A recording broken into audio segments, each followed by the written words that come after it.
And he says in his dreams he can walk, and he's the wizard master. So wizard master, I have to point this out quickly. Just random fact of I always see people in a movie and I think, where is he from? Do you know where that kid is from? He is the kid that works in the store in Father of the Bride when Steve Martin is kirking out and he's yelling about his too many hot dog buns inside the bag. That kid plays the kid that works at the store that tells him that he can't buy just like 4 hot dog buns. I know that is so random, but that's who that kid is. The podcast you are about to listen to is an account of the movies which befell a group of horror fans. In particular, Tara Garwood and her intrepid friend, Matt Lolich. Had they lived very, very long lives, they could not have expected, although they would have wished, to see as much of the mad and macabre as we are to see in those movies.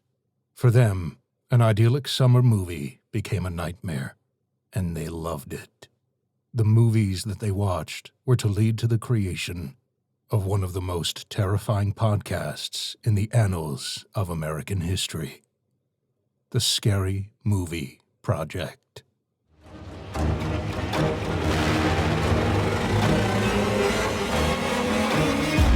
Hey peeps, this is the Scary Movie Project, the podcast where we talk about scary movies, share our perspectives as filmmakers, and ride our tricycle into your dreams with our spoilery spoilers. I'm Tara. And hello, I'm Matt. I have seen a scary movie or two, and I'm excited to talk about them too. And let me tell you something. If you think you'll get out alive, you must be dreaming. We're talking Nightmare on Elm Street 3, The Dream Warriors. If you guys are catching a theme here, that's because we're talking about the first 4 of them. As you know, we're at the halfway point. We've done 1 and 2, and we're ready to thrill you with part 3. We are. Very excited. And we have a special guest today. Joining us is friend of the show, Justin Timpane, filmmaker, actor, recording artist, and co-host of the TrekOff podcast. Hi! Wow. I like that. And he gets a big round of applause. Pretty popular guy, I guess. Yeah. I am. I'm so excited to be back. Right. You know, it's funny because when we started, how do I put this? When last we met, you were but the learners. Now you are the master. I don't know about that. Jedi master. Everything that I've seen and heard so far shows that you have, in the short time you've been around, just like eclipsed where we were. So congratulations, guys. I'm a fan. That's part of Tara's plan to take over the world, so I think that works. It is. Yeah. It is. World Picking the brain, domination. I'm taking over the world. And she's not taking any prisoners. Congratulations. All that stuff. I'm glad that you made it through Candyman. Congratulations. I can't wait to see the new one. I still haven't yet. I can. Don't talk to me about it. I want to see it so bad. Not for $20 to rent it. I can wait for that. That's for sure. Forget that. Okay, well, I can wait for that. I guess I can wait for that, but I'm very excited to see it. So, but spoiler alert: there are bees. No. I'm willing to bet there are some bees. But we have another movie to talk about, as we mentioned. Nightmare on. I was about to say Night of the Living Dead. Isn't that crazy? We'll talk about that eventually. That is a whole other movie. We'll talk about that at some point. Whole other movie. Yes. Yeah. Nightmare on Elm Street 3. Dream Warriors, from 1987, directed by Chuck Russell, who was not the studio's first choice to direct the film. Okay. Now, that was actually Joseph Rubin. Now, this is the return of Wes Craven to the production of this. Is that right? Yes. Sort of. Wasn't he a producer on this? Yeah, he produced, I think, but nothing else. Okay. Well, he was, all right.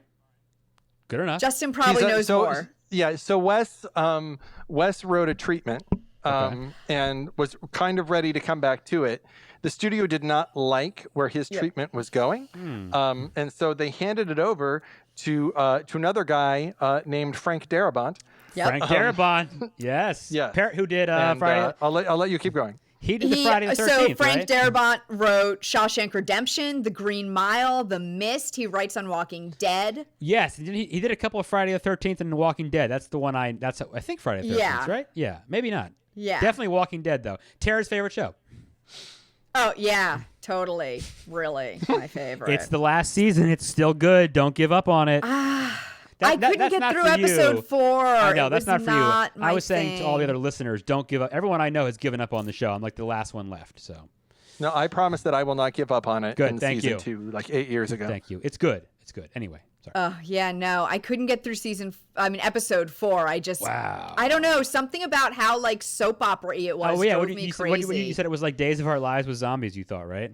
Something like that. Hey, to each his Yeah. own. To each his own. Anyway. I don't know. I wanted to like it. I really, really did. I wanted to like Okay. it. I did.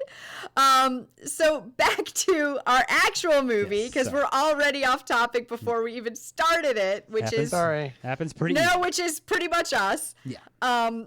So it opens with a quote: "Sleep, those little slices of death. How I loathe them." Edgar Allan Poe. Now, like I will that. start with our first trivia piece right now. Okay. There's a dispute around whether this is an actual Edgar Allan Poe quote.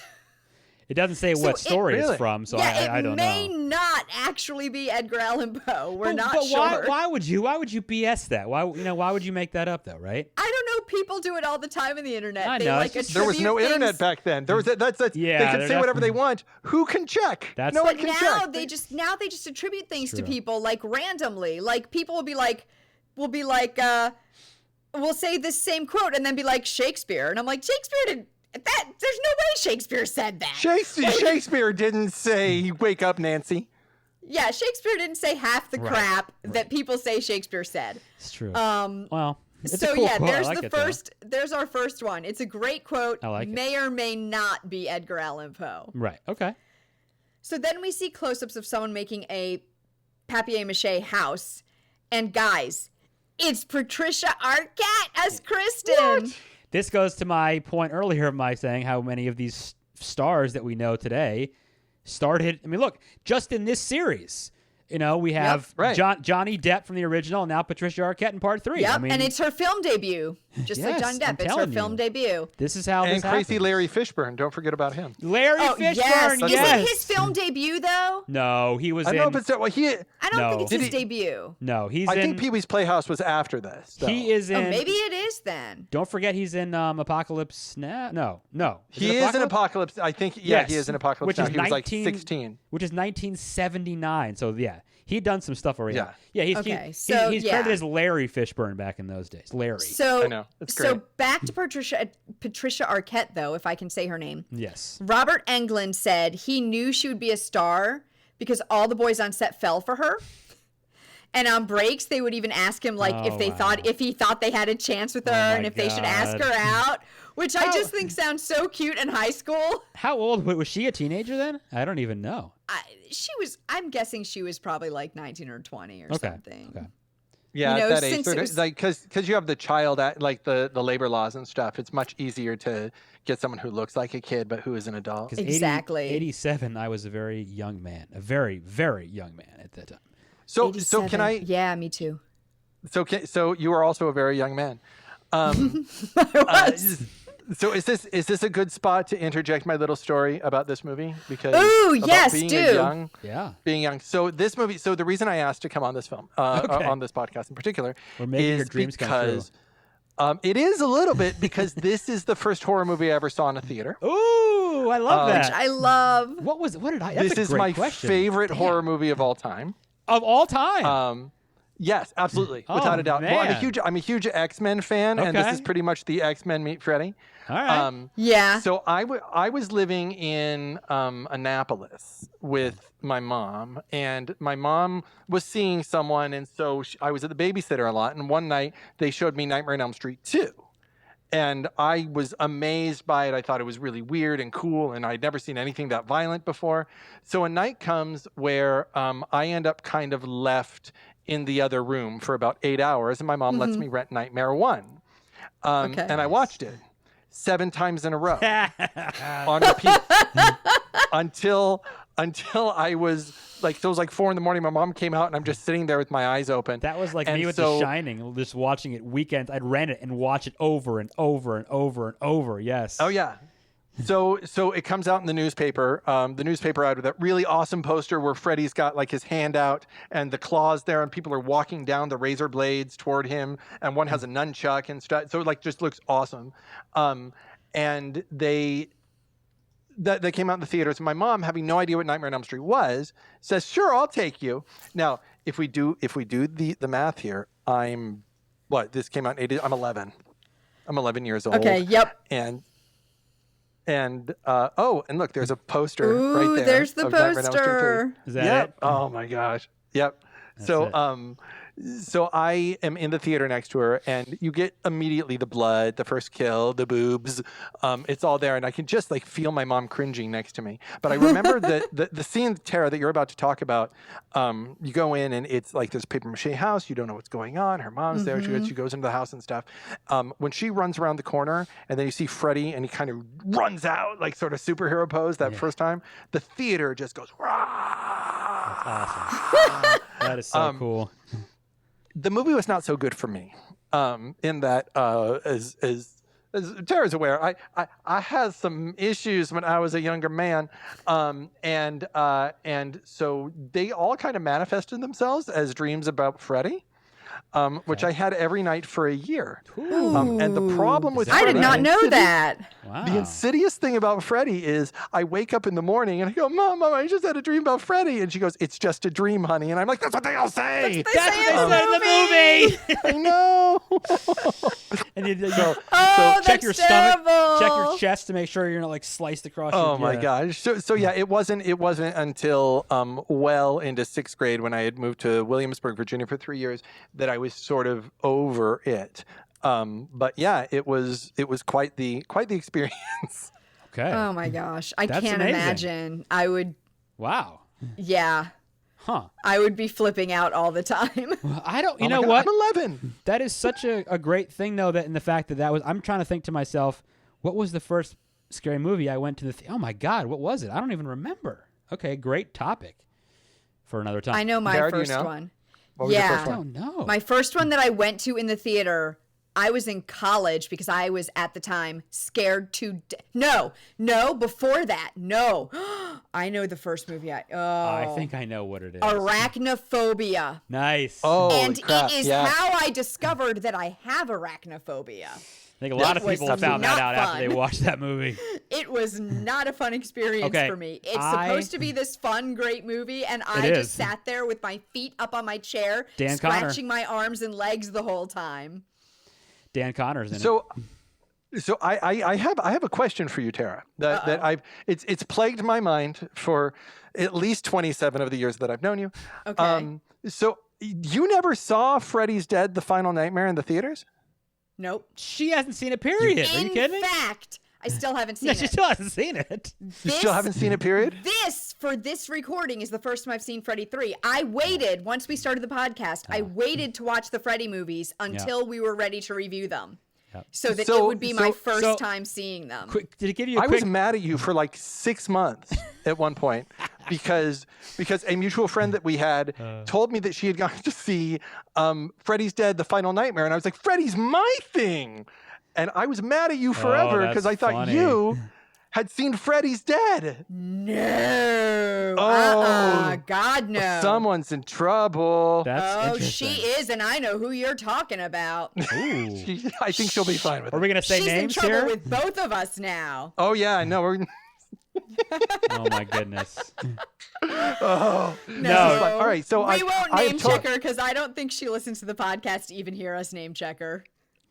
So I totally bogarted your plot summary. I apologize, and I will Oh. do that only 4 more times. Go. Keep on doing it. So I was gonna it's say- how we run this show. I was going to say one quick thing was, the way it usually works is I've seen everything and have it committed to memory, and she's seen nothing. So that's- Except boy. occasionally when I get him to watch something like a dark song yes. that he's never seen. We still haven't... No, we didn't... No, that was the one with the... I'm thinking of With something the else. ritual. Yes, okay, that one. Yes, Yeah. yes. I'm thinking of something else. Okay, that was a good one. Yep. Yeah, that was a great one. That's one of my favorite movies. Anyways, I also love this movie. Let's keep going. So she's doing her paper mache.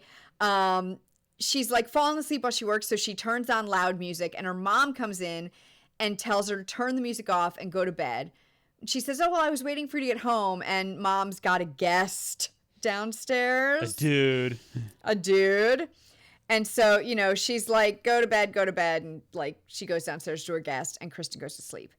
And then she sees this real live version of the house that she was making. And it's night. And there are these kids playing jump rope and doing the Freddy chant. This is one of my favorite scenes because they turn this place into like a legit like scary haunted house. Like it's awesome. Yeah. Yes. Yes. I love it. And then there's a little girl on a tricycle who like talks to her and then goes into the house, and Kristen follows her in. And she goes downstairs into the house's basement. And the girl is there riding her trike, and she says, "This is where he takes us." And then the boiler comes on, and she says, "Freddy's home." Oh my gosh, that moment. Yeah, it's good. Right? Oh my God. Yeah. And Love Kristen picks that girl up and she runs like the Dickens. And the obvious little like girl doll is freaking hilarious. It's like bouncing around and it's like So little limbs are flailing. Right. Mrs. J looks at me last night and she says, "That's clearly not a doll."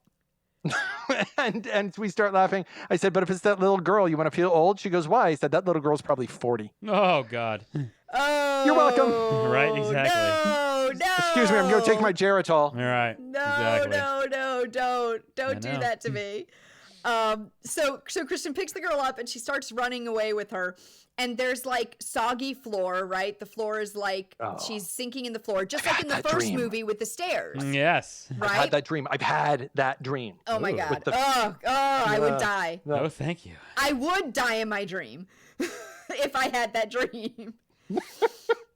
And then Unless you're still dreaming. And that's when we get the Freddy moment, right? He shows up behind her. And the audience cheers. And the audience cheers. And he's like coming down the hall towards her and he almost gets her and she like just gets out of the soggy floor. And then she like turns the corner into another room and there's these hanged teenagers. Yes. And then the little girl says, "Put me down, you're hurting me." And she looks down and the girl is like a skeleton or like a sucked in skeleton with skin. And apparently special effects creator Mark Shostrom, if I'm saying that right, I hope so, created a desiccated like little girl corpse, but they decided it was like too freaky and gross. I'm sure. So they did the little skeleton-y thing instead. Okay.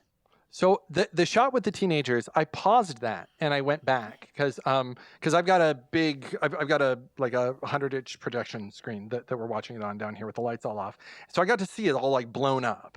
Right. And for a movie made in the 80s, what was the budget? Like 7-8 million, something like that? Yeah, I don't know. The compositing on that shot is, so for those listening who don't know, compositing is where you layer images on top of each other. And it's, I don't want to say it's flawless, but it's for damn sure. If I did not see it on a big screen, it would look flawless to me. It's really good. It looked really good to me on my regular old TV. I didn't have any Well, complaints. and that is that you're going to hear me ring this bell a few times throughout the podcast because that is what this movie has that the first two movies didn't. Is that it's by the time you get to next week, it's going to be much more flash. But this is like it's still grounded in reality, but the visual, the visual thoughtfulness that went into every single shot and making it seem like it's a $40 million movie as opposed to like it's so much attention to detail. And that's the first time I noticed that I was like, they're doing something special here. So I'll bring other times up like that really stuck out to me. That was a great definitely scene in there. It's like a crazy moment. Haunted house. And then when I saw that, all I could think of was the old Fat Boys rap video, remember, that they did for Freddy? Do you guys remember that? Oh, yeah, and the fourth one. Yeah. Geez. Another thing. In the opening thing, the pig. Did you read about the pig? Oh, I don't know about that. When it comes up later on, you mean? When she sees it later on? Yeah, she doesn't see the pig yet. Okay. Yeah, hold on. Sorry. We'll get to the pig. We'll get to the pig on the table. Yeah. Yeah, Okay, we'll you get already there. have the trivia. You have it. All right. Sorry, I'll just keep snorting this cocaine. I will softball it right to you. When cool. we get there. The only kind of sport I can play. Me too. If even that. I need to have you guys come play on my team then. Jeez, I didn't know. Oh, I'm horrible at the sports balls. You're literally wearing a baseball T-shirt right now. It says Red Sox. Sure I would am. never play baseball with you because you would wipe the court with me because I No, assume it's played on you the would court. play on my team, so it would be fine. Oh, Then you would okay. lose. Yes, we would Yeah, play against we would make you lose and you would be upset. No, you wouldn't. But we'll have a snow cone at the end. That's what everyone Yes! says. Everyone says that. Oh, I'd be so bad. And then they come play and they're good. And I'm like, I told you you'd be good. Oh, no. I was the girl in like 5th grade volleyball class, like when we had to do volleyball in gym class. I had gotten new glasses, and you know how people will like, it'll come towards you and someone will be like, mine, and they'll like put their hands out. I would literally hold my hands up and go, yours, and jump away from the ball. Nope, not mine. Like, not mine. yeah, I was so scared of messing up my glasses or like getting hurt that I would just be like, yours. You know what, though? I'll tell you what. Everyone that says when we come to play and I invite them to come play, they say, I'm not any good. I'm not going to. They come, they play, and they're great. That's all I'm saying. That's all I'm saying. Look, I think I'd be really good as long as I didn't have to run, hit anything, or catch anything. Yeah, There you go. That might be a problem for you then. Which is why my sport was swimming. That's Okay. why I swim, because I just no Swimming is catching. Justin No will remember joke. this. I could bring my big flag and twirl That's right. for the game. You can yes, you can twirl the flag, and I will find a Okay. baby pool and swim in it. All right. We'll tell you what. When we play again next summer, we'll set I this think up we've and got a triathlon we'll have going you- here. we'll have you guys- yeah. Three-person Amazing. triathlon. Yeah. All right, we'll make it work. And then Tara and I will do jazz hands, and we'll be fine. Yes, jazz hands. This is a plan. Let's do it. Okay, so we get the girl with the skeleton. She wakes up. Kristen, Patricia Arquette, wakes up, or so she thinks, because the faucet handle grabs her hand, Oh, Holy that was shit. great. and then it's so creepy. And then it turns into a Freddy glove and like Yep. slashes her. And she wakes up and she slit her wrist with a razor. And that's so creepy. Yes. So here's a question, because you guys have just watched the other two, so you can help me with this. Is this the first kill that Freddy does other than actually strangling Rod with the sheet in the first movie? Is this the first kill that Freddy does that he makes innocuously look like they died a different way? Other than the Oh. bed sheet, I believe so. I think that's the best sound, right? Because that became the other scary thing, is that you would die. And that's one of the things that freaked me out, is that you could die and they'll just assume that it was That you did right. it to yourself. Yeah. And Yeah. that's all throughout this whole movie. And apparently was even more like pronounced in the original original screenplay that they were working with, and they toned it down because I guess at the time there was kind of a heightening of kids committing suicide, and so they Oh, didn't At least want in to the feel media, like yeah. in the media, and they didn't want to feel like they were like playing on that too much, so they like made it very obvious that Freddy's hand was in all of these. And then like 2 years later, Heathers comes out, but it's fine. Right, and then 2 years later, Heathers came out, and that? we all were like, Teenage Totally into it. suicide, don't do it. "Don't do it." So she's slit her wrist with a razor in her sleep, or Freddy has slit her wrist, or however it works. But she wakes up with her wrist slit, and next thing we know, she is in the psychiatric hospital with Dr. Gordon, who's checking in on his patients and telling Dr. Sims, the female doctor who he works with, that he doesn't think a grad student should be getting so much leeway or whatever, even if she is doing work in pattern nightmares. Right. Wait until he meets her, because that's going to change. And Kristen is in a hospital room just going nuts. And Dr. Gordon and Max, as played by Lawrence Fishburne, Larry. who That's is Larry credited Fishburne. as Larry Fishburne. Larry Fishburne to you. That's Larry Fishburne to you. Lawrence They later. So they try to calm her down, and then Nancy is here. Like, Yay, the it's return of Nancy. Nancy. That's I love She's Nancy. back, and she's in this smart skirt and suit jacket, and she has a little white streak in her hair, and it's totally cool. Yeah, that's right. And I guess she would have gotten that in the first movie, right? She got a little white streak from the first when movie. she was in the sleep study. When Yep. she was in the sleep Yep. study. Yeah, so she's got a little white streak in her hair now, and she's the hotshot grad student who Dr. Gordon was complaining about. And they like almost immediately seem to start dating. So there's that. Instant That's a dating. little problematic I'm hot, you're hot, let's be hot together. That's with Dr. Gordon really all there dating is his to it. grad student, but that's okay. So Nancy and Dr. Gordon, as he says, call me Neil. Neil. So we will call him Neil. They talk about the patients and how they have all these nightmares and severe sleep deprivation. And then Max, Larry Fishburne, shows Nancy around, and she meets Philip, who is a My sleepwalker. favorite character in this film. He is a sleepwalker and a Corey Feldman knockoff.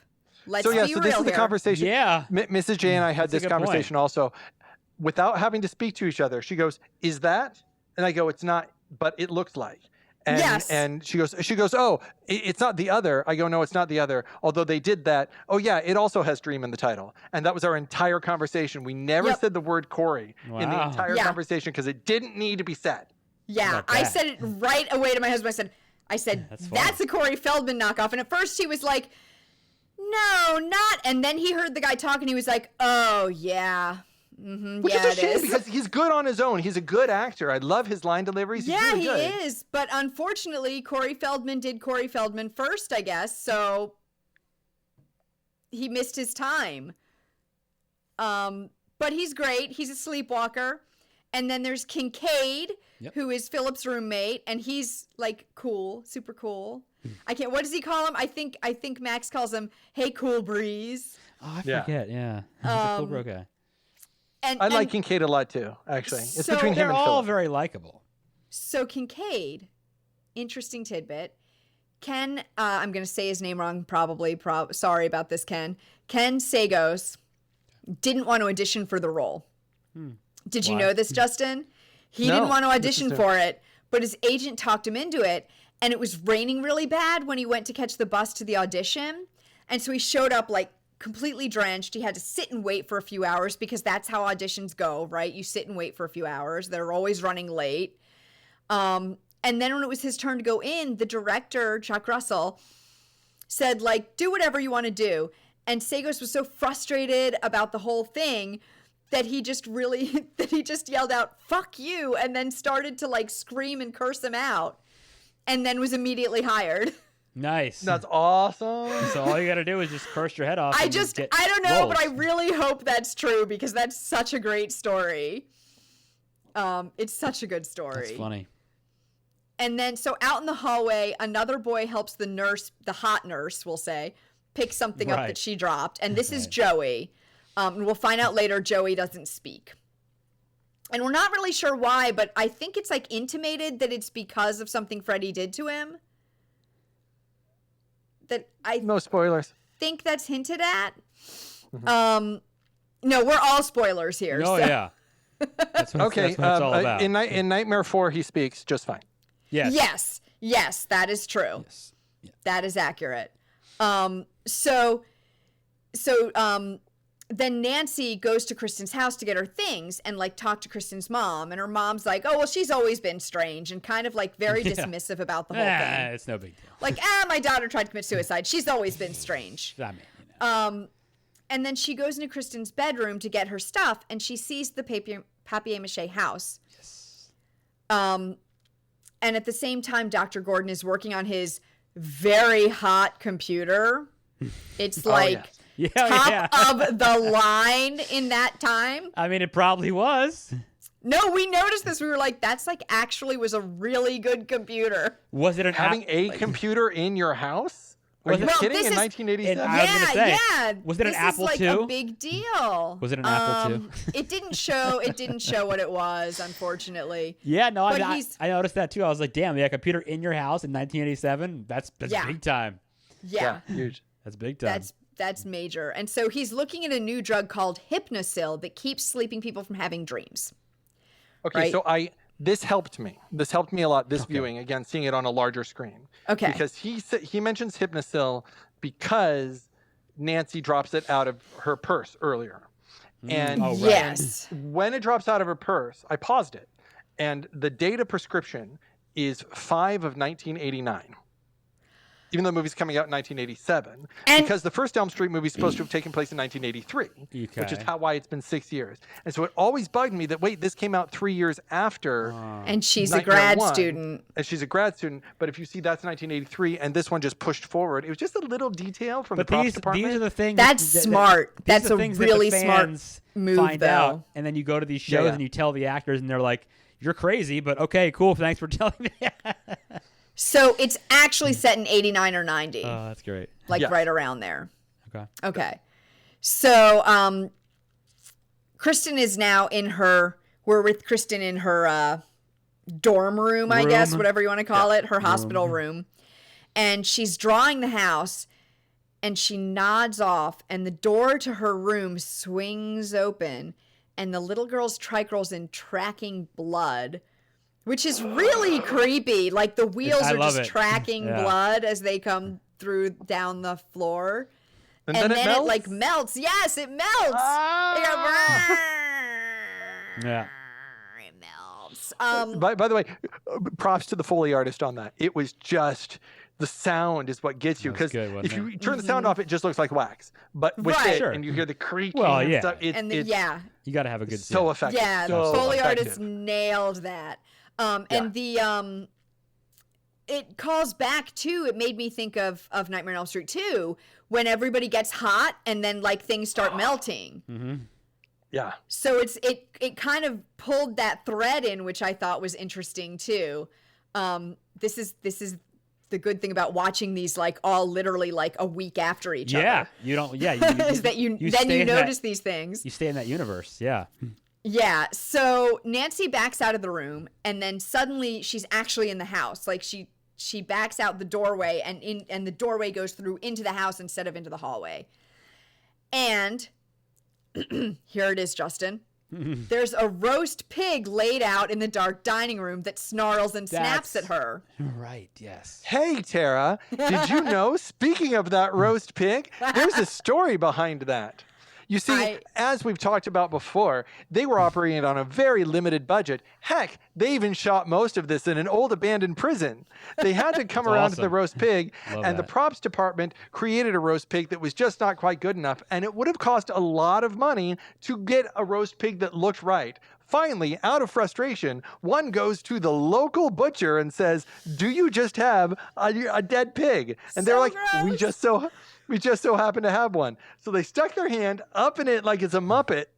And when it's time for it, that's a real dead pig that's going at the camera. That's nuts. Sorry. You got to have your timing for that thing, because if that thing starts to rot, the cinematographer Roy H. Wagner was behind the camera, and he claims that the stench was so bad. That's what I'm saying. He can still smell it to this day. That's what I'm saying. Like you wait too long, or you got those lights like in Texas Chainsaw Massacre, all the formaldehyde they put in the rotten food. That stuff, it gets hot and oh man. That's the kind of thing that just never gets out of your nose. You got to move fast if you're doing something like that, boy. Whoo. So in another room she goes into, the rug starts bubbling up like something is under it, right? And whatever it is, it goes through the walls, and then it comes out of the wall, and it's a Freddy snake, and it's eating her legs like a giant boa constrictor.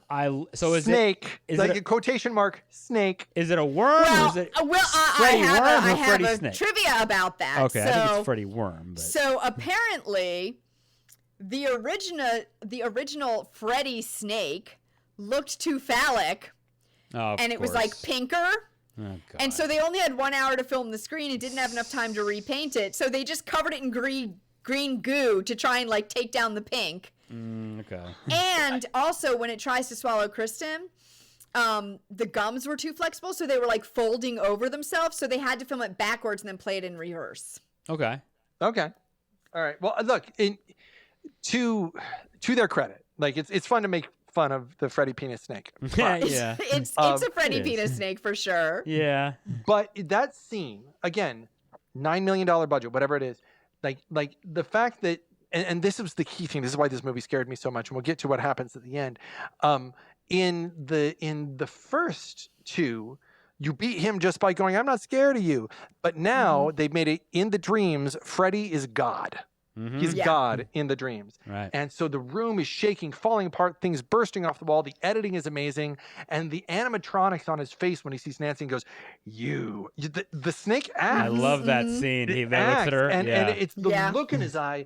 I'm again stunned. If you were to watch the first Elm Street and then this, and just from a filmmaking perspective going, whoa, they're just raising the bar so high at this point on pretty much the same budget almost. Yeah.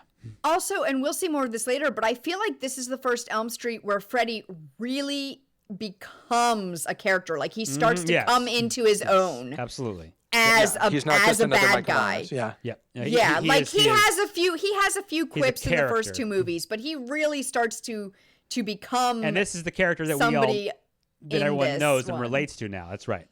And I was surprised, particularly in the first movie. Like I was like, where are all the quips? Where's all the funny? Right.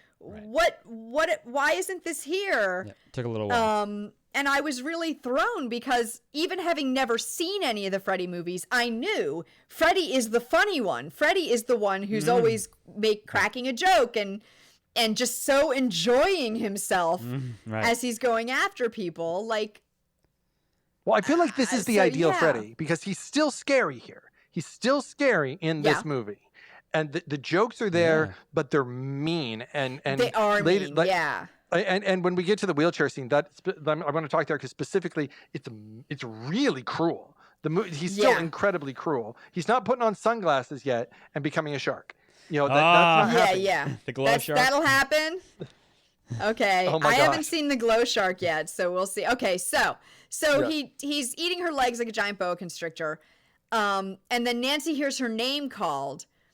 And she falls back into a chair. I love that. And sound. then She falls in the chair. Like she falls through the chair and into the dream house. And the Freddy snake recognizes her. This is when he says, "You."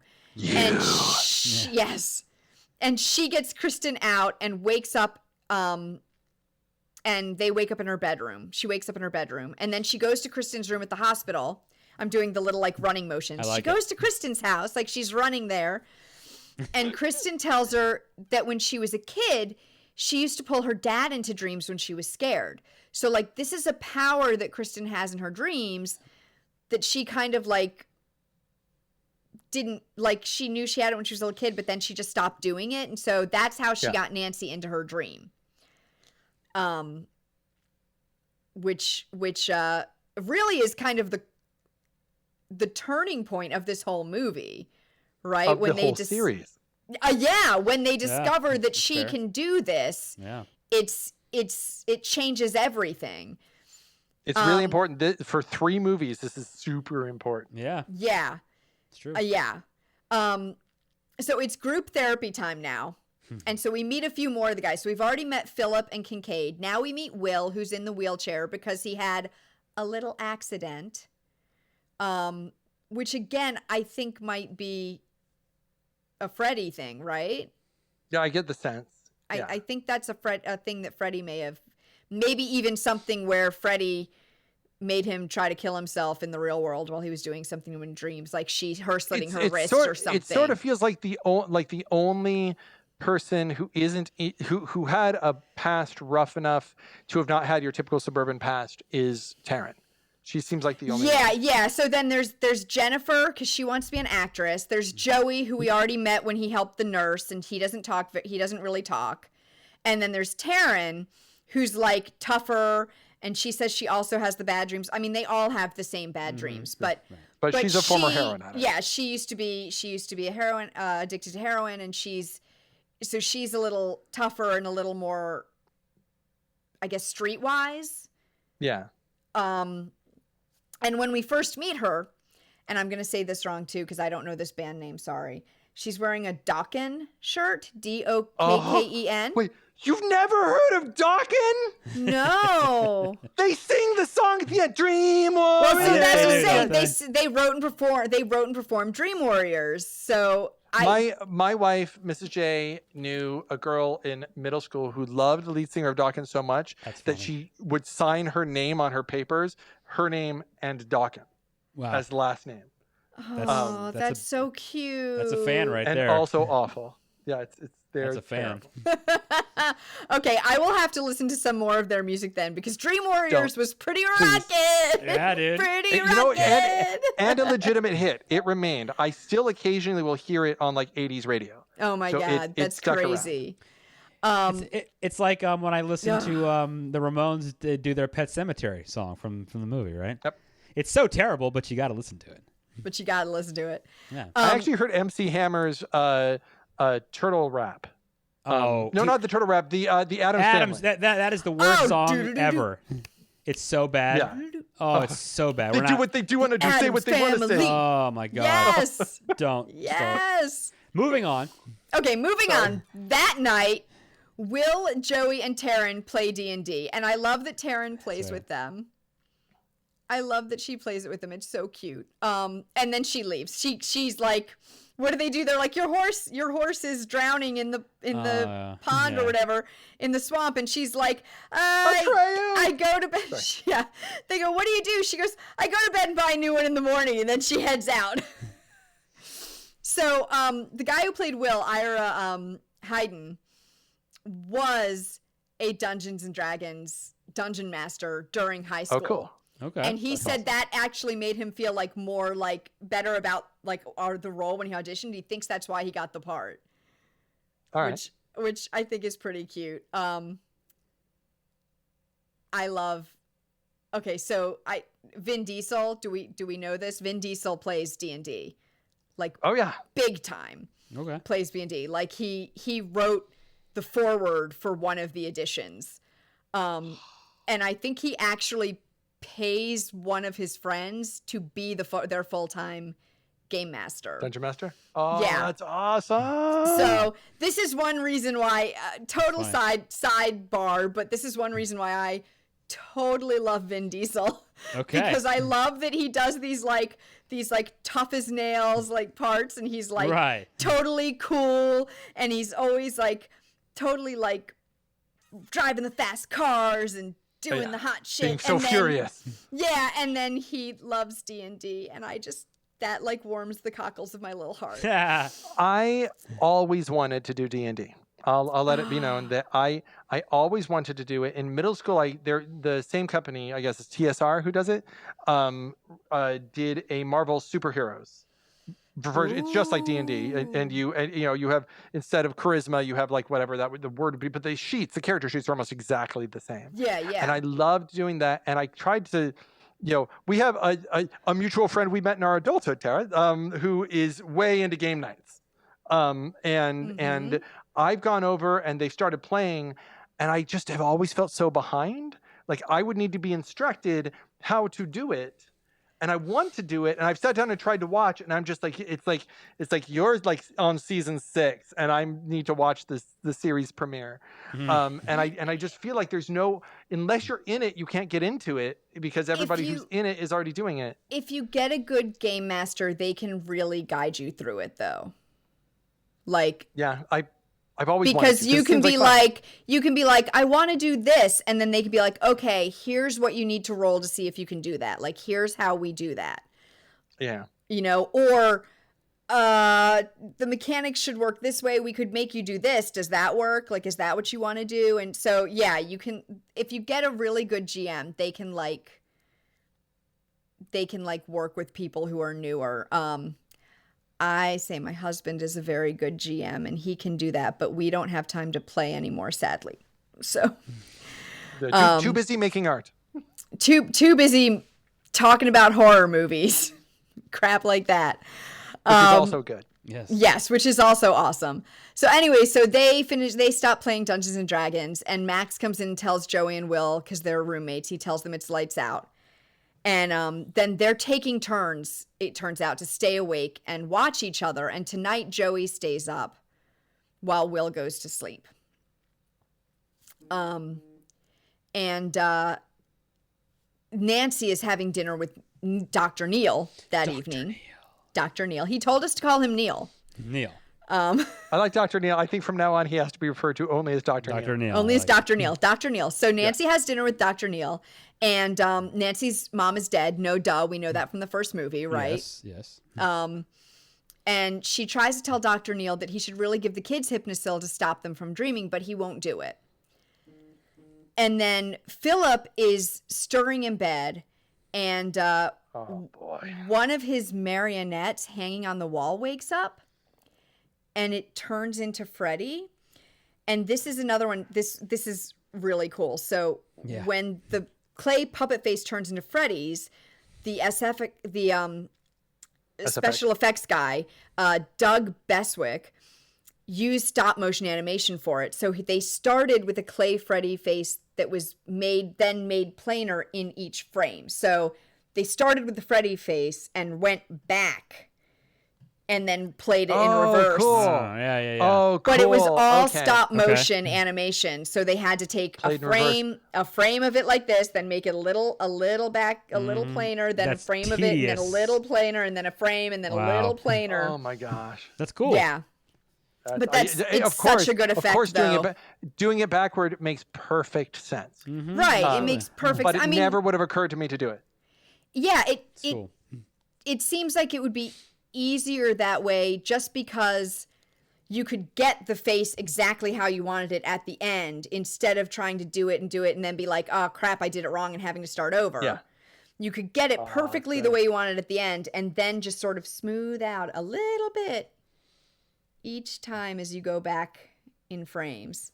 But yeah, I thought that was really cool. Now comes the scene that effed me up the most. Okay. So he grows up to full size. Oh my gosh. And he slices Philip's legs and arms. And in the real world, Philip walks around with his arms out. And in the dream, they've got their veins. tendons or veins coming up. Yeah. And he's nasty, being right? pulled along by puppet strings. Yeah. And his smile that he has the whole thing, like he's a pup. Oh no. It's terrible. Yeah. And he goes through a locked door that he ends up like outside or something, or in another wing of the building, I think. And Joey, is staying awake to watch Will. So he looks out the window and he sees Philip outside and he goes after him. And Philip gets the top of the bell tower. That's what I'm calling it. I don't know if that's what I would. it is. Yes, that's what I. Yeah. He gets the top of the bell tower in this like unused wing, and Freddy takes he cuts his strings. He goes "Froop," and he cuts his strings, and he just falls. And all the other kids are watching like, no, don't do it. Yeah, they're all watching from the other part of the building, right? They're all in the other part of the building in their windows, like just screaming. Can you imagine that? That'd be terrible. Oh my goodness. Which is terrifying. Like I can't imagine watching someone kill themselves and that's what they're seeing, even though we know, and I think they know because they know that the dreams are real. They know that Freddy's doing it, but you're still seeing someone just throw themselves off the top of a bell tower. Yeah. Well, and this is the reason this got me is this is showing that Freddy. So in the second one's an odd duck of a film. Yes. Because you've seen it is. It's sort of like here's the thing. I rewatched that recently. It's not a bad film. You take Freddy I actually out, like it. You take Freddy out, or if there never is a part 3, and those are the only 2 Freddy films you get. I really like the second one, and I've really grown to like it. There's a wonderful documentary called Scream Queen about Jesse. Yeah. And that made me really love it and fall in love with what they were trying to do, and then so I really learned to adore it. But because I've always felt like it didn't count. This is Freddy. He Kitty Pryde phases someone through a door. Yeah. And it's like, and later on in the movie, he affects the real world. You're walking around the real world. He can get you there. There's like he can burst out of a bag and throw you through. Like he can kill you. He can kill you anywhere. It doesn't even matter if you're sleeping anymore. Like he's just like he is godlike everywhere. Now take that thought and tell it to like an emotionally wrecked 11-year-old. Right. And then who will then have nightmares? Who will then have to say to his parents, I'm having nightmares? Whose parents will go, no, you're not. You should just sleep more. That's terrifying. Yeah. Explains a lot, doesn't it? So we've answered so many moving questions. On. So it's okay. No, I've taken my Zoloft and I've we love our drugs. It's wonderful. Sertraline, 100 million. No, what? So helpful. So helpful. So yeah, they're all watching him like fall and they're all screaming. And then in group therapy the next day, the kids are talking about Freddy. And Jennifer says, he wants to tear us apart so he can get at us more easily. And the doctors completely don't believe it. Dr. Sims especially thinks it's all like their own weaknesses that are doing this to them, like your guilt and your fear. Worst doctors ever, by the way. Yeah, Dr. Sims especially. Dr. Neil too is not awesome. Where he's like condemning Philip to his friends. Like, what Dr. Neil's not great. They want to play them that way because they want to show that they really don't know what the heck they're talking about. Right. Yeah. I mean, I get it. Yeah. And Sims is Sims, and she's just awful. Yeah. Now my dick is killing me. Like, and then so Kincaid gets all the best lines, by the way. Can we just give Kincaid it freaks out. Yes, Kincaid freaks out because they say they're going to sedate them all, and he loses his shit and gets taken to the quiet room. And then Dr. Neil says, I'm prescribing Hypnosil. And Dr. Sims is like, I can't allow it. And when she finally backs down, she tells him he'll be held responsible. So that night, poor Kincaid, he's in the quiet room. It's this padded, empty room, and he's trying not to fall asleep. And Jennifer is in the rec room watching TV, and she's watching Critters. Oh, yes. She's watching Critters. When are we doing Critters, man? We got to do Critters too, for sure. I got to watch Critters again. I haven't seen it in forever. That's a definite one that has to go on our list. So she's watching Critters. Max tries to get her to go to bed, but she says she can't stand having the nightmare tonight. So he tells her, okay, but I didn't see you. And there's another orderly working, and he hits on Taryn and offers her drugs, and she tells him to fuck off. He sucks. Like, let's just say that. Yeah. This guy sucks. One of the great things about horror movies is that you have the guy who sucks, and then that guy dies. You hate him, yes. That's like, it's great. Yeah, you want him to die. Yes, he's the worst. Yeah. And he's and like, he always you does. never see this guy again. Nope, and he always does. This guy's clearly done this a bunch of times. Yeah. This guy's just absolutely the worst. Yes. And like, you're in a horror movie. This is the place where you can do this. Like nope. Like, just have a piano fall on him. Right. It's fine. Nope. He's just no explanation. He's just there to, I think he's there to make sure that people know that she has had a drug problem in the past. Yeah. Yeah, he's setting up her. I think that's really why he's there. But yeah, he's a dick and we don't get to see him die, and that is disappointing. So back in the TV room, Jennifer is still watching TV, and she lights a cigarette and burns her hand with it. And I'm guessing that's because she's trying to stay awake. And she's watching Zaza Gabor. Yeah, Zaza Gabor is on. That's right. She's on the Tonight Show, right? On Dick Cavett. It's the Dick Cavett show. Oh, wow. Okay, wow. So here's another tidbit. Dick Cavett was originally in the script, was supposed to interview Sally Kellerman from MASH. Okay. But they decided to let him pick who he interviewed. And he chose Zsa Zsa Gabor because he would never have her on his show in real life. Okay, so that was his chance. I like that. That's great. No, he was like, I think she's stupid and I would never have her on my show. So let's put her and I want to murder her on screen. That makes sense. Yeah, I think he did say that. I think he said he'd like to see her killed. Yeah. Oh my gosh, that's so great. So unnecessary, but just fun. And they got her on. Yes. So then Dick Cavett becomes Freddy. And Jennifer stands up and walks toward the TV, and it grows arms. Oh, go ahead. I was going to say, Tara, this is your moment here where you've been waiting for all these movies for him to get this personality, and this is it right here. Yes, this is the moment. Because this line is probably the best line. I don't know if it's it grows arm, and it grabs her, and he says, "This is it, Jennifer, your big break in TV. Welcome to prime time, bitch." And he shoves her head into the TV. And he just kills her. Yep. Yes. So, yeah, that's it. That's the line right there. So apparently he improvised a bunch of his lines in this. Yeah, I've heard that. And that was, the first line was scripted. And the second line, the welcome to prime time, bitch, he just made up and did in one of the takes. How great is it, right? And they liked it so much that they edited it to have both in. Yeah. So that they would have both lines.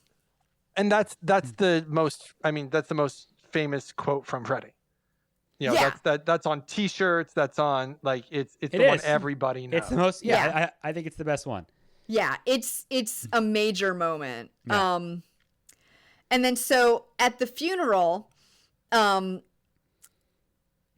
Neil talks to this nun, this mysterious nun, Sister Mary Helena. And she says she does volunteer work at the hospital sometimes. And she says to him, only one thing can save the children. The unclean spirit must be laid to rest. It is an abomination to God and man. Okay. And Dr. Neil starts to walk away. And when he looks back, she's gone.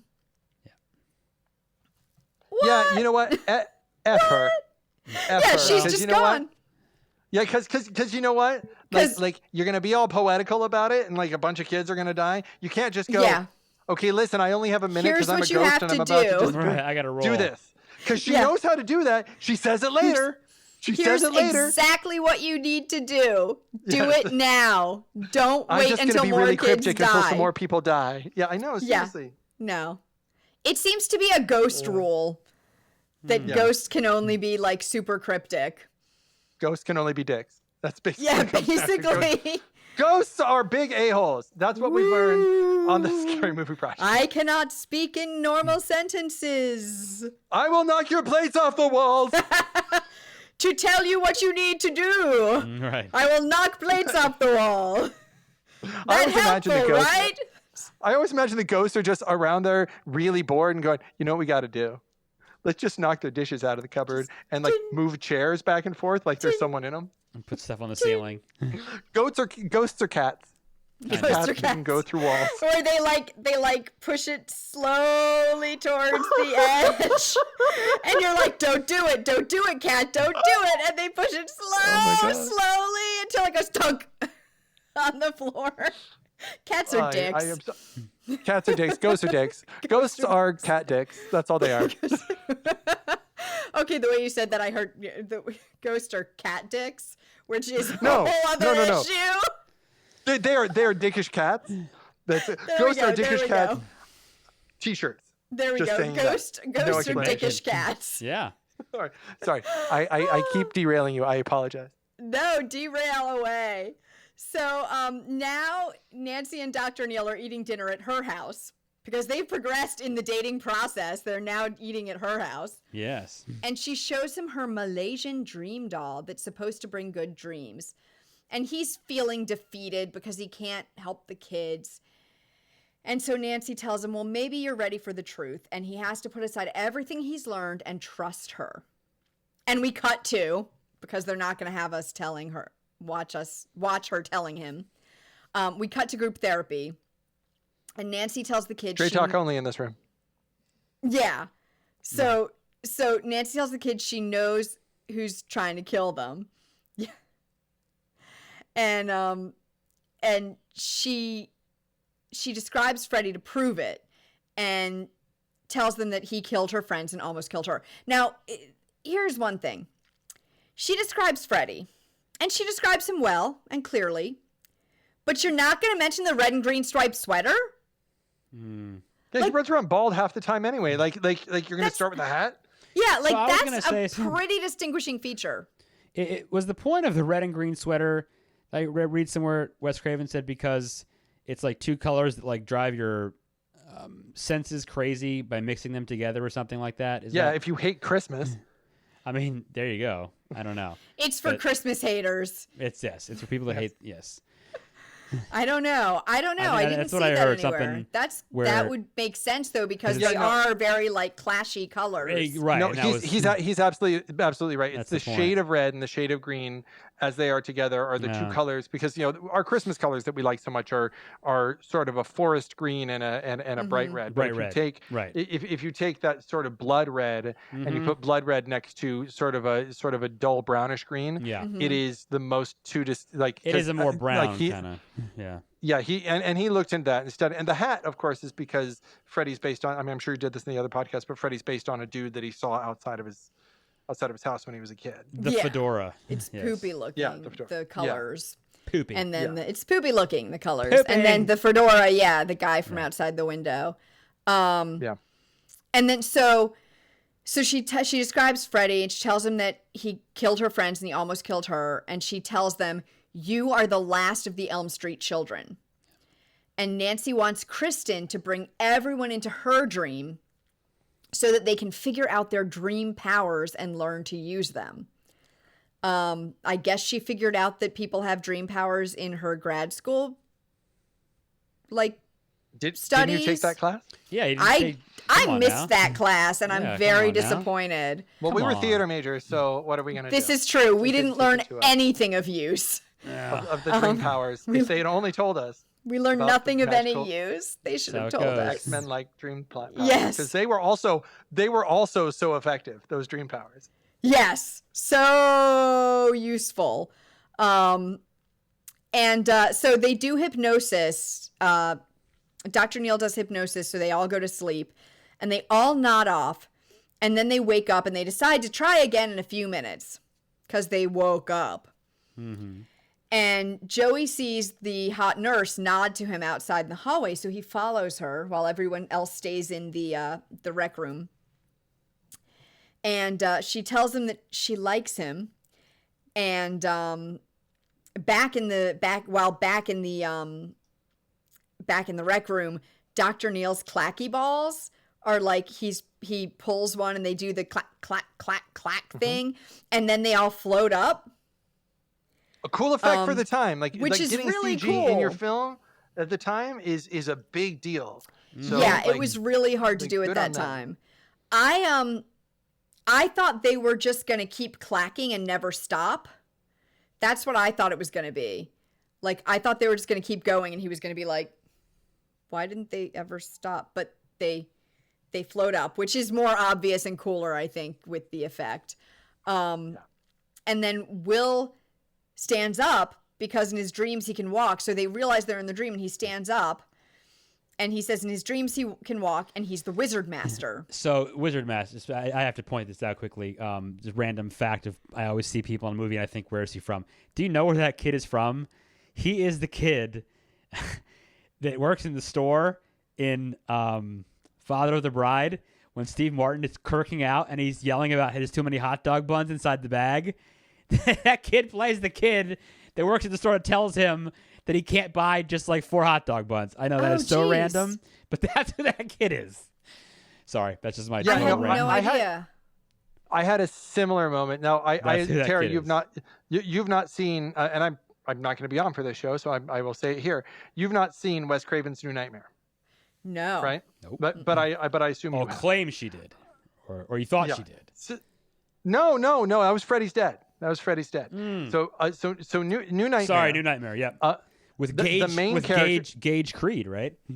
Yeah, the main character in that movie, I won't say who it is, has a spouse, has a husband, and I am having this random. So my brain is, you've known me a very little time, sir, but as you can see, I'm all over the place. So I'm sitting there, I'm literally taking the dishes that my kids have left all over my bottom floor, which you can see behind me right here. And I'm picking them up and I'm bringing them upstairs. And suddenly I get a picture of someone smiling quizzically. And I go, oh my gosh, the husband is Sam Beckett's brother from Quantum Leap. How about that? In the Vietnam episode where he goes back in time and meets his own brother. It's so random. Him from Quantum Leap. I know. I know. And so I post it on Facebook because I made horror movies, so I assume that all my horror movie friends are gonna go, oh yeah, right. Crickets. No one knew. Because people they didn't know, or maybe they're just going, why is this a topic, Justin? Right. Who cares, why are you wasting my time with this? Yeah. But it was an epiphany to me. I was like, oh my gosh, it's that guy. I love it. I get so excited when I do have those epiphanies because I am like half face blind. Like Jason makes fun of me. My husband makes fun of me because there'll be 2 characters in a movie and they're both men with brown hair and I can't tell which one is which. Like, I get confused in these things. I don't know why. I'm just not great. Yeah, I'm like, why did he do that? I thought he was dating her. Oh, that's the other dude. Okay. Yeah. Like, I had that problem with the last Mission Impossible movie. Yeah, now I know who Sarah Ferguson is because she was in Greatest Showman, but at the time it was his wife from the third one, and then this new spy, Sarah Ferguson, and they look really, really alike. And so I'm like, is his wife a spy now? And I'm like that with tons of people in movies. Oh my gosh. Not in real life. In real life, I'm much better at it, but in movies, I'm horrible at telling people apart. And so whenever I go and notice someone, I'm like, that's so-and-so from such and such, I will be like so excited because I actually, and I'll Google it, I'll check it on IMDb and make sure, and I'll be like, I was right, yes! I get really excited. Oh, my wife hates that because I do it a lot. It's okay. Yes, good. I get All right, sorry, really keep you real. excited. Keep going. Okay, so Will can stand in his dreams, and he's the wizard master. Yep. Kristen can do like super duper gymnastics. Yes. She can do the same flip. That's pretty cool. She can do a flip. Well, her stuntman can do a flip, but that's a whole other story. Kincaid is super strong. Yep. And he like bends the chair legs in. And Taryn says, "In my dreams, I'm beautiful and bad." Yeah. And she's got like the mohawk. Yeah, she's got the mohawk and all the like spiked bracelets and things, and she's in all black leather. So she's awesome. I miss the 80s. Yeah. And so meanwhile, Joey is with this sexy nurse, and he's unzipping her dress, and they start making out, and then she pulls his tongue out of his mouth. So before we go there, this is the scene I'm next to my mother in 11 years old. And the dialogue is so wonderful. "Do you like my body, Joey? Unzip me." Like, so I have limited experience. I got married very young. Got married at 20 years old. But I've asked around. And so far, nobody has ever heard, "Unzip me. Do you like my body, Jack?" Like, it's not a thing. No. And it's the only excuse for it is that it's what Joey thinks it would be like. Sure. I think so. That's fine. Because it's bad. It's bad. It feels. There's a point in the fourth one. There's also gratuitous nudity in the fourth one that seems much better placed than this. This seems like the camera's just holding too long. And if you want to know how effective the scene can be without it, the TV cut of it, she's wearing a bra. They shot it twice. And so in the TV cut of the movie, she's wearing a bra. And I actually find that to be less distracting.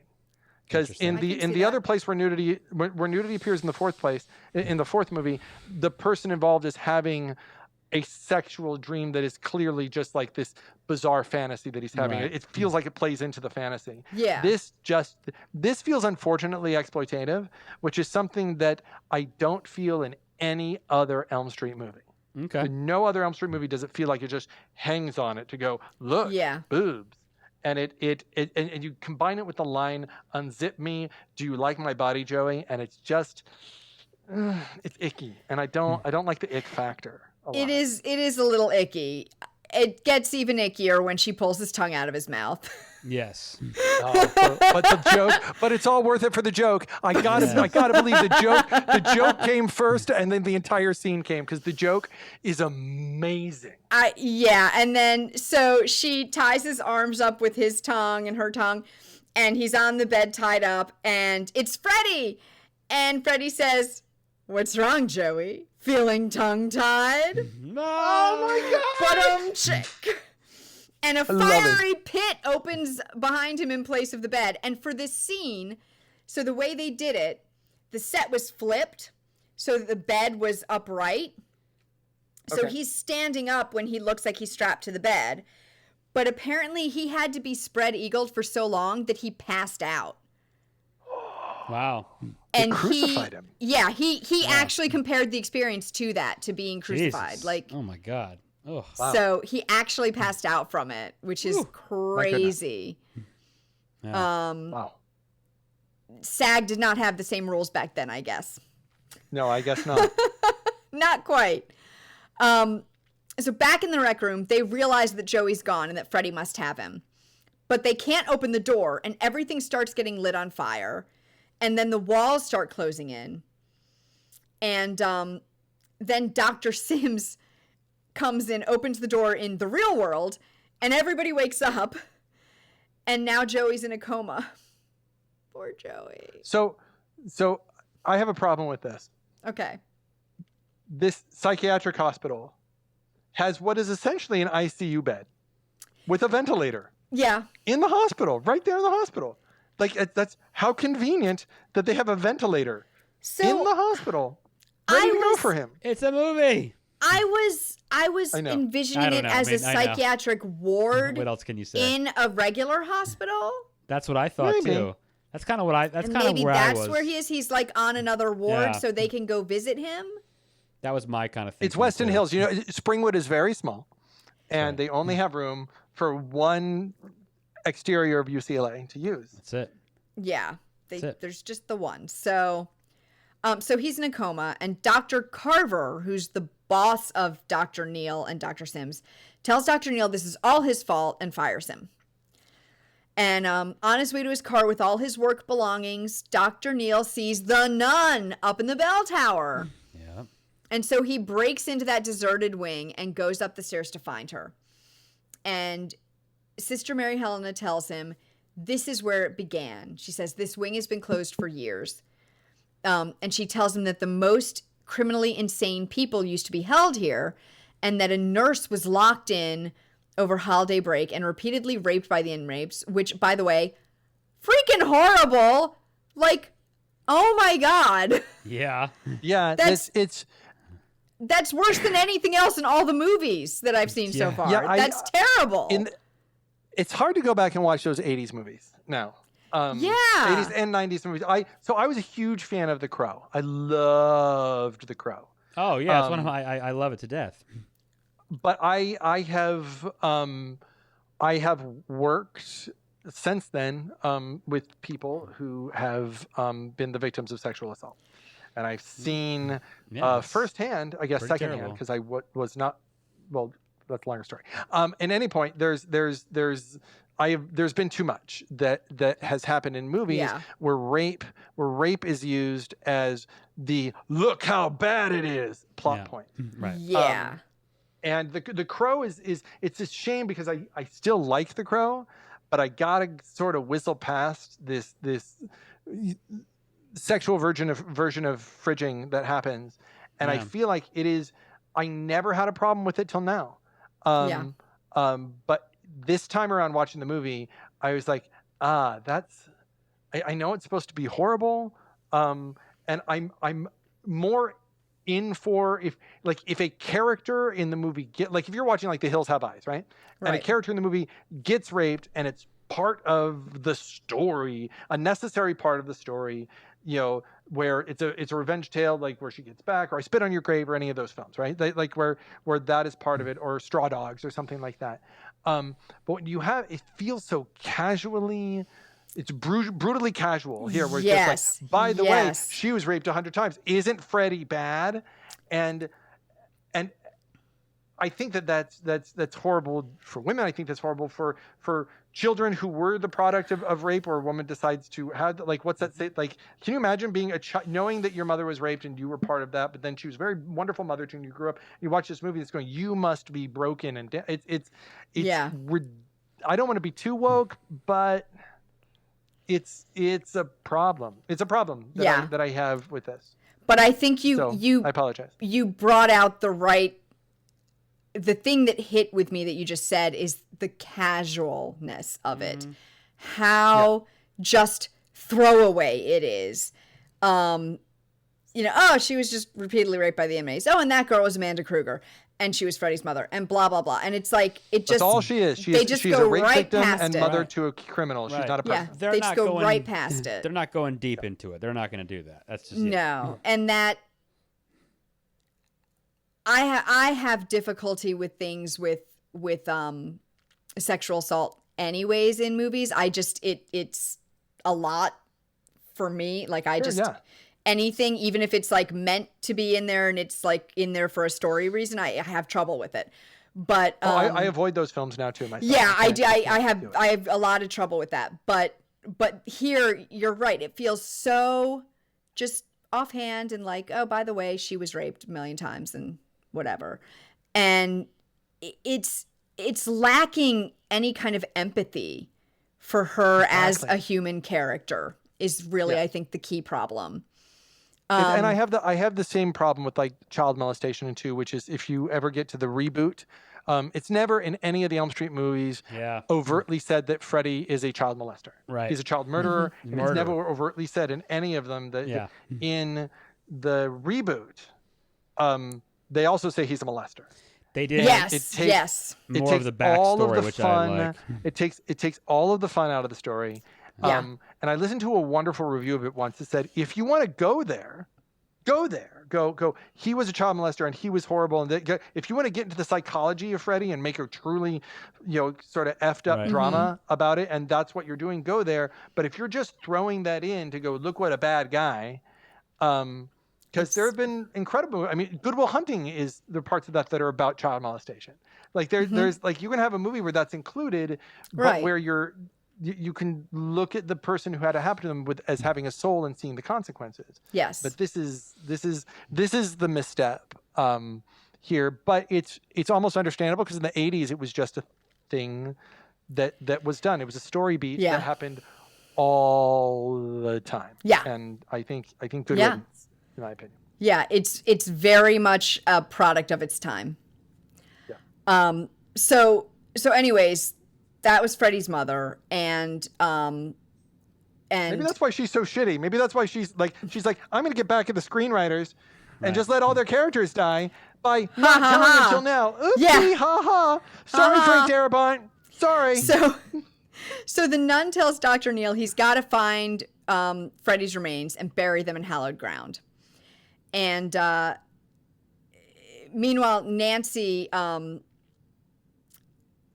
sits with Joey, and Freddy writes, "Come and get him, bitch," on his chest, like in the hospital. So Joey's like there, like in a coma, and it just gets written across his chest while Nancy watches. Great effect. Oh my gosh, it's great. It's so good.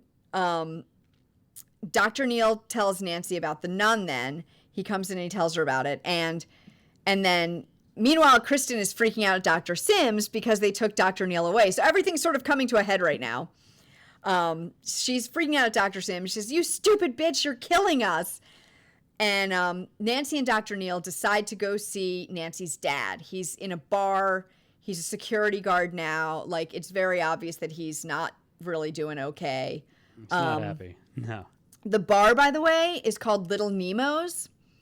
And Little Nemo in Slumberland is the name of a comic strip by Winsor McKay about the adventures of a little kid in the land of dreams. Okay. So there's a side note. I like that, yeah.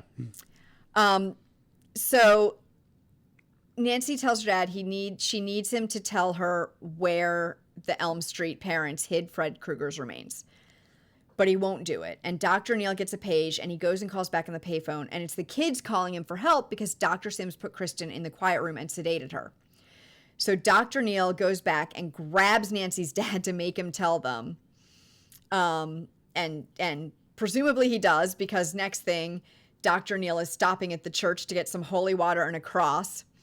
And he gets caught stealing the cross by a priest, and I love this kind of moment. He's like, "I'm sorry, I really need this. I'll reimburse you. Here, you can keep my driver's license. I'll be back." Right. Here you go, take my and license. I love it. There's just something so wholesome about that moment. He's like, "Here's my driver's license. There you go." A scene that didn't need to do that scene, and they did it, and it's so good they did, because the movie needed a touch of levity right at this point. It's a good little like silly moment, and it gives him, I think, a more in-depth character than you've gotten from him, I think, so far. Gives Dr. Neil a little another side to his character where you're like, oh, he's really like actually a sweet guy and like trying to do the right thing, even if he's messing up some. It really shows that. Right. So Nancy gets to the hospital, and Max won't let her in because he's got orders. But Nancy asks if she can just say goodbye to the others. So meanwhile, Nancy's dad takes Dr. Neil to an auto salvage yard. The amazing John Saxon, yes, who we talked about. Not to be confused by Joshua Saxon, who is your introductory voiceover. Who is our introductory voiceover? I know every time I see John Saxon's name, I think of our friend Joshua. Josh Saxon. Yeah. Who Justin and I went to high school with and have known for many, many, many years, and he's an amazing, talented voice actor. And did you can our hear at opening. saxonaudio.com. Yes. Plug. Good plug. So yeah, she takes Nancy's dad, John Saxon, played by John Saxon, takes Dr. Neil to the salvage yard where they dumped Freddy's remains, and they go in to look for them.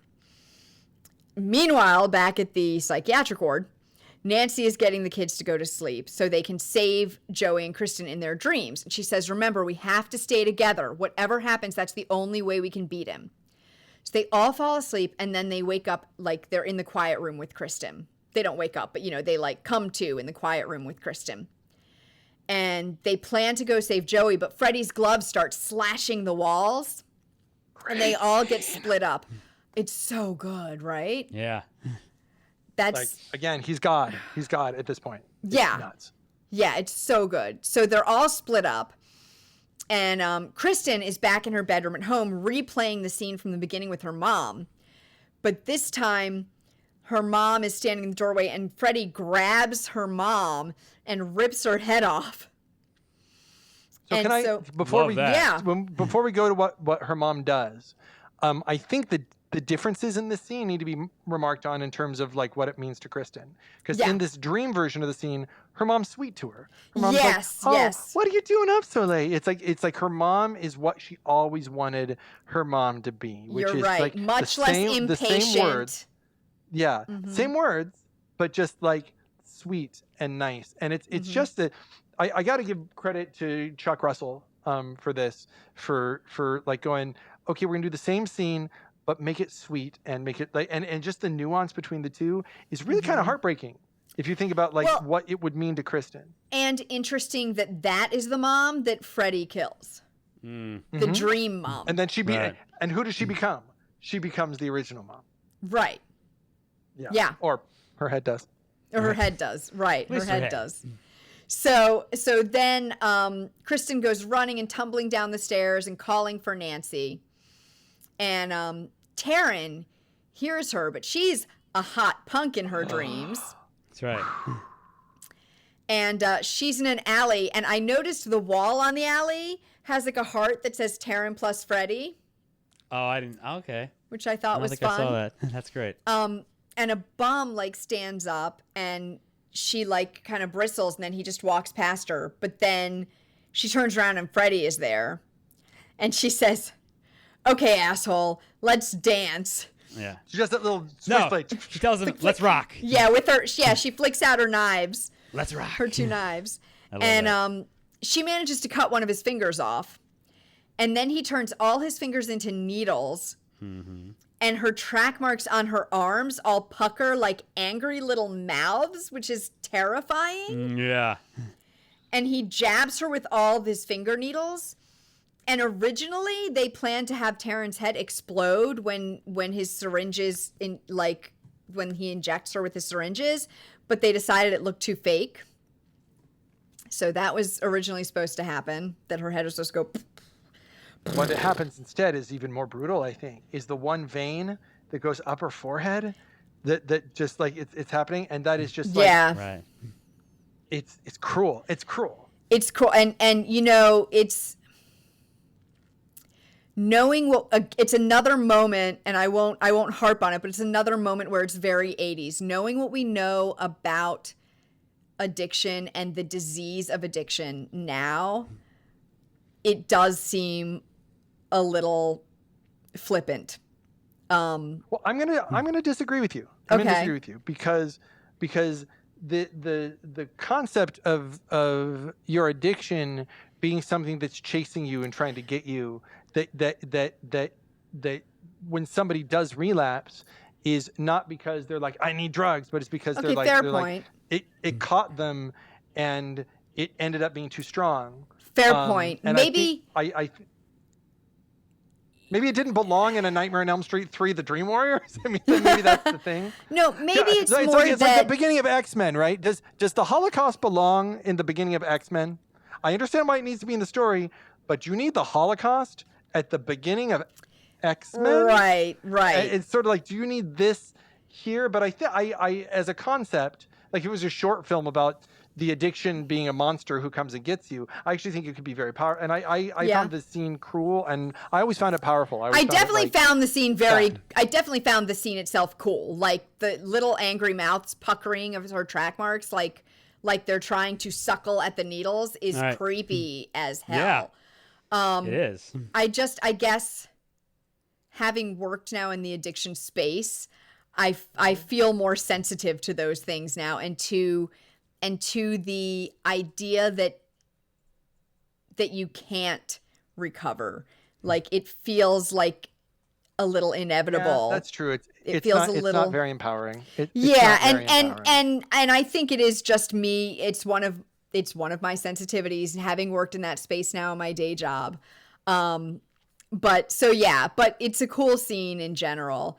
And so Will hears Taryn screaming as he walks down a dilapidated hallway, and yeah, she's gone now.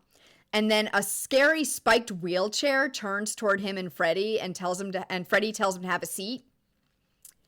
And Will makes himself the wizard master, and he zaps the chair out of existence. But then he tries to zap Freddy, but it doesn't work. And Freddy stabs Will with his knife glove. And this is the scene that I was mentioned before that I said was so cruel. I feel like this is the cruelest of all the scenes. Because his one dream is to be able to walk. Right. And he is attacked by a wheelchair that doesn't cut him, but slices open his legs so he can't walk anymore. Well, I mean, the dream. Freddy's a dude. He doesn't care. He's going to kill you however it doesn't matter. Yeah, that's true. It's this scene why I've said that this is the perfect Freddy, because he is cruel and scary, but he's also saying, it's the chair for you, kid. Like, he's doing the jokes. Yeah. And it's cruel and scary. Right. And it's that perfect blend of the scary, really cruel Freddy from the beginning and the Freddy he's going to become. I feel like, but it is I was watching it last night because I've worked a lot with physically disabled people, and I'm like, wow, watching him go have a seat, here's the chair, as a joke, I was like, eesh, that's super rough. But if Freddy's gonna be cruel, I think that it is the least cruel of the three things that we've talked about, and at least these two things are not throwaway. At least they have meaning within the context of the movie, as opposed to the nun in the tower, which does not. Yeah, that one's worse, definitely. So he stabs Will with his knife glove. Will is now gone. Nancy finds Kristen, and then Kincaid breaks through the wall to Nancy and Kristen. So the three of them are now together, and Kincaid decides that it's a good idea to call Freddy out, and a door shows up floating right in front of them, and it goes down a long set of spiral stairs that look like Freddy's like power plant, right? Like that from the first movie. And so they start down the stairs, and Dr. Neil and Nancy's dad, in the meantime, get to the caddy where Freddy's remains are hidden. And it's stacked beneath a bunch of other cars, so Dr. Neil can't get the hood open, but he wrestles with it. He finally gets it open. And Nancy's dad is about to leave in the car, but Dr. Neil took his key so he couldn't, which I thought was smart. Going somewhere? And then he tells him, you're about to tend a funeral, one that's long overdue. And back in Dreamworld, Nancy, Kristen, and Kincaid get to the boiler room, and Joey is stretched out over a fiery pit. And Freddy comes out, and he lets one of Joey's arms go, and then the other, and Nancy gets there just in time, and she's hanging on to him. And here's where they use all their, like, powers, right? Kristen flips into Freddy, and then Kincaid pulls Joey and Nancy out of the pit with his super strength. And then Freddy swipes Kristen, and Kincaid attacks him and spears him with a rebarb. And it's not a crucial thing happens here. A crucial thing for the entire series going further. Nancy says he's strong. He's never been this strong. And Freddy lifts his shirt up, and he says, souls of the children give me strength. Yep. Yeah, and that's crazy. Hint, hint. Remember he said that. Yes. Yeah. The souls of the children give me strength, he says. And Freddy has kitty faces all over his stomach. All the souls of the kids, yeah. So creepy. I wonder if that'll come up again. Yeah, I wonder. So Dr. Neil and Nancy's dad are burying Freddy, but they hear something, and the car engines and the lights and the wipers on all the cars all come on at once. And the Freddy skeleton grabs Dr. Neil's hand and, like, goes after him. And then Nancy's dad goes after the skeleton and gets killed. And the skeleton knocks Dr. Neil out and into the grave that he dug, and he starts throwing dirt onto him. This is a tribute to Body Double, in which the actor who plays Dr. Neil, Craig Wasson, is similarly buried alive. So Okay. there Matt, you go. Matt, are you a big fan of the Ray Harryhausen effects that they use there? So good. What effect?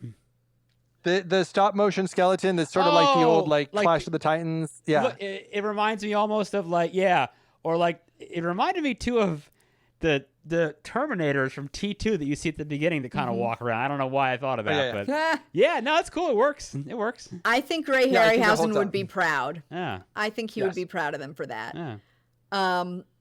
So now the kids are in a hall of mirrors, and Freddy shows up in each one and grabs them, separating them again. Now, here's another tidbit. There wasn't actually CGI yet. So the mirror sequence was done by moving Mylar around in front of the camera Okay. to get the right, shots and everything. It was crazy. Because I also know there's not CGI yet. And I'm like, I don't know how this is happening. Yeah, it's... So somehow they used really Mylar and moved it around from the camera, and that's how they did it. I can't quite picture it, to be honest. Like, it's still sort of a mystery to me, even knowing that. I'm like, okay, so they moved the Mylar, but how did they make that work exactly? When you see Nightmare 4, there's a shot that even beats that one that's sort of the same idea of somebody transferring from... but there's a shot... it involves a screen. That's all I'm going to say. Okay. It's Okay. bizarrely, incredibly cool. Speaking of a scream, they're all getting pulled out into the mirrors, and Joey yells, "No!" Joey, who doesn't speak. Yes. And it all stops. And they think it's all over. And Nancy's dad shows up in glowing lights, and he came to see his daughter one last time and tell her that he loves her, but it's Freddy, and he stabs her with his glove. Yeah. Not just stabs, brings it in, Yeah, and then you see he cuts internally. Yeah. He puts Yeah, it all he, the way like, in, and in then and he up. slices. Yeah, he gets her good. and just cuts out all their gut. It's Yeah. I was so mad. I was so mad. Love it. And so then he goes for Kristen, and Nancy jumps up and grabs his hand and makes him stab himself. And meanwhile, we're almost there, guys. I promise. We're almost there. Meanwhile, Dr. Neil gets out of the grave, and he rolls the skeleton into it and does a quick ritual with the holy water, and Freddy disappears. And Kristen holds a dead Nancy.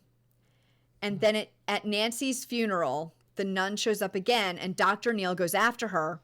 Yep. And he follows her, and she disappears, but he finds a grave and sees that Sister Mary Helena was Amanda Krueger. Now, I'll point out now that we know that part. Remember the line that they say, he's the bastard child of 1,000 maniacs, right? Isn't that who Freddy Right, is? yeah. Bastard son of 100 maniacs. Yeah. Yeah. There you go. Yep. And so the last scene, Dr. Neil is sleeping, and he has Nancy's Malaysian dream doll in the papier-mâché house, and a light in the house comes on. Yeah. And that's the end. Credits and credits to the film I think there's got to be like 3 minutes from the time that they fade out of the dream to the funeral to the credits, and it feels meaningful, and they give you one last twist, but it is so efficient that time, because I feel like it still packs the emotional punch, but it knows Freddy's gone, everybody wants to go out and get a sandwich, so it says let's get it done. So I got a credit there from the directing and editing point of view. It's good choices. No, they did good. I mean, go ahead, Darius, please. Oh, I was just going to say, I think we pretty much went through everything, right? I mean, we kind of did our reviews and everything in it. I mean, that was it. I was just going to say one thing at the end here is, I'll plug my favorite director, one of my favorite again, Eli Roth. Eli Roth's History of Horror on AMC, new season now, and the last one was Sequels That Don't Suck. And one of the movies I talked about was Nightmare 3. And it is pretty widely regarded as the favorite of that series by most fans, I think, and one of the better horror sequels they say of all time. So it gets its kudos. It was a good film. Yeah. Well deserved. Yeah. So another quick thing I will point out, and I will share a link to this on our show notes. In 2019, the cinematographer from Nightmare on Elm Street 3 recreated the scene from the beginning of the movie when Kristen follows the little girl into a dream house with an iPhone 11. Is that right? Where can I got to see this. Okay. So I will share that link. It's pretty interesting to see it done like man. from then and now, and how well they like matched up the same things. It was pretty interesting That is to watch. awesome. If I may make a suggestion as well, yes, there's a documentary that's pretty long called Never Sleep Again. So I was Did I get you to it, Matt? Yeah, I was gonna save it for our final review, but I'm yeah. sorry, crap. No, that's all okay. right. Let me ruin your show more. I can't wait to come on for your next show to just completely wreck it and make your show 5 hours long. I own it, and it's fantastic. Yes. Yeah, it's brilliant, and it's a wonderfully fun watch. Yes, and it's great. If you ever wanted to really know about, like, to walk away going, I kind of have a real knowledge of the Elm Street movies. I'll probably watch it when we wrap this last episode. I'll probably watch it again. Yeah, it's great. Again, yeah. And if you can ever, for fun, find a YouTube capture of the final disc of the Elm Street DVD set that they released back in like 1998, it's the first like interactive DVD that I ever had. Oh, really? Where it's sort of like the Dragon's Lair game, where you use your remote control to go forward, left, and it would show you a new picture. And if you clicked on the right button, it would show like behind the scenes or a little short or sometimes a 40-minute documentary. Yeah. My favorite one in all of it is a promo that Robert Englund does for Nightmare on Elm Street 3, where clearly the camera's just running and he's going to do one of the MTV promos that he would do. And he just goes, A Nightmare on Elm Street, Part 3. A Nightmare on Elm Street, cubed. The square root of a nightmare on Elm Street. And it's like this random little clip if you hit the right button at the right time. And it's maybe my favorite thing I've ever seen. That's really funny. Okay, so next up, guys, we have Nightmare on Elm Street 4, The Dream Master. And Justin, before you go, where can people find you and your work? Well, I am everywhere, but right now where I would like people to find me is, one, if you're listening to this when it comes out mid-October and you only have 2 weeks till Halloween, what better place to experience everything Halloween but with the Ninjas vs. trilogy. Ninjas vs. Zombies and Ninjas vs. Vampires are on Amazon Prime. Vudu is where you can find Ninjas vs. Monsters. It is a trilogy to be watched in order. I ask you to forgive me for the first one. I had no idea what I was doing, and I just maxed out my credit cards and did it. By the third one, it's actually pretty slick. It's actually pretty, like, it looks pretty good. But you got zombies, you got vampires, Dracula, Frankenstein, werewolf, mummy, witches, everything. It's all fighting ninjas.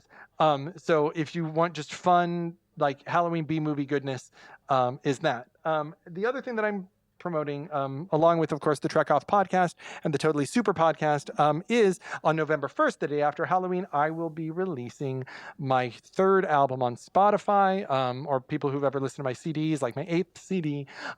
It's called Hers, and it is a sort of a journey into trauma, which is interesting, but not my own trauma, but like from me talking to other people. And it has, it's an esoteric album in that it has songs that sound like Green Day or Ben Folds or Eminem or Nine Inch Nails or Evanescence or Billy Joel, or there's one that's a Calliope waltz that sounds like you're on a merry-go-round. With an orchestra behind it. So it's a very strange album, but it sort of is coming together to be, the people who've heard it so far say that it's beautiful and powerful. And it's called Hers, and it's going to be on Spotify. The first song off it, Lamppost, is already on there. So you can hear that. But yeah, Hers will be Justin Timpane Hers on Spotify or Amazon Music or iTunes or wherever you listen to music. Right on. Very cool. Thank you. And you guys know where you can find us. You can subscribe to the podcast, rate, review us on iTunes or wherever you're listening. And yes, please do rate and review so more people can find us. And don't forget, you can also send us your movie suggestions and your thoughts on the movies we've watched so far, or anything you want us to know, at thescarymovieproject@gmail.com. And you can follow us on Facebook and Instagram at The Scary Movie Project. Peace out. I do both. The Scary Movie Project podcast is produced by Tara Garwood and Matt Lolich. Learn more at thescarymovieproject.com.